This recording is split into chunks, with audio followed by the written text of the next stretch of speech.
You know how the right lighting can just completely change the feel of a room? It's amazing. But behind every one of those beautifully lit spaces, there's a really critical line. A line that separates a professional, safe installation from what is basically a ticking time bomb. Today, we're going to talk about that line. We're going way beyond just connecting a few wires and diving into the codes and connections that really define professional work.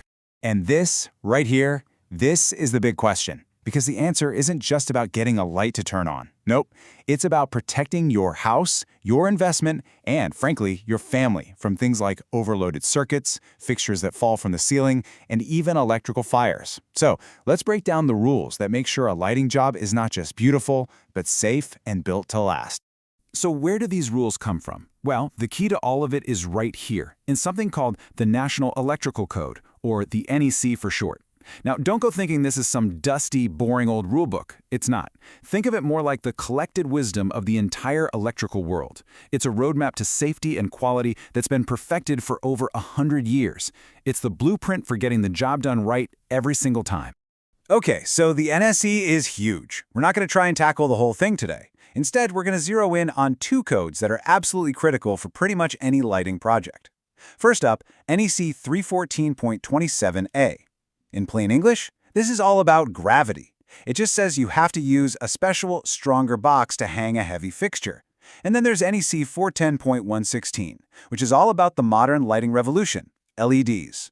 Let's see what these rules actually look like when you're on the job. All right, enough theory.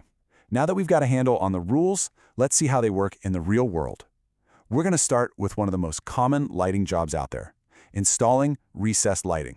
So when you're doing this for real, you're focused on three key things. First, placement. It's not just about what looks good, it's about function. You want to create nice layers of light and avoid weird, harsh shadows. Next, clearances. This one is totally non-negotiable. You have to make sure your fixtures have enough breathing room so they're not right up against flammable stuff like insulation. And finally, you got to master the installation itself, because that's what guarantees a secure pro result that doesn't flicker. Okay, building on that, let's tackle another super important part of any installation, one that brings that first NEC rule we talked about to life. We're talking about making absolutely sure your fixtures are mounted securely and are going to stay that way. And here we are, right back at that key phrase from the code, a box rated for support. You see, this is totally different from a standard junction box. It's built tougher, usually with a metal crossbar that mounts directly to the ceiling joists. If you use the wrong one, you're basically gambling that an expensive, heavy fixture won't come crashing down. That's a bet you don't want to take. So how do you know it's done right?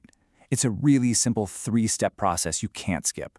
First, you put the fixture together, obviously. But then, and this is the most important part, you have to find the marking on the electrical box that confirms it's rated for support and can handle the weight.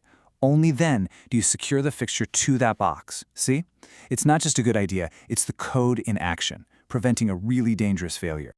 All right, let's switch gears and jump into the world of LED lighting. These things are everywhere now, right? They're super energy efficient, they've totally changed the game, but they come with their own unique set of wiring rules that you absolutely have to follow. Okay, so at the heart of every single modern LED system is this little guy, the LED driver. Honestly, the best way to think about it is as a translator and a bodyguard for your light.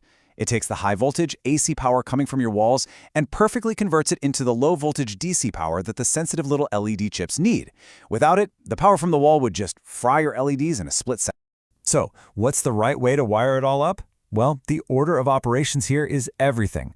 Step 1, you connect the LED itself, the light engine, to its driver. They're a team, and only after that's done do you connect the driver to the main power.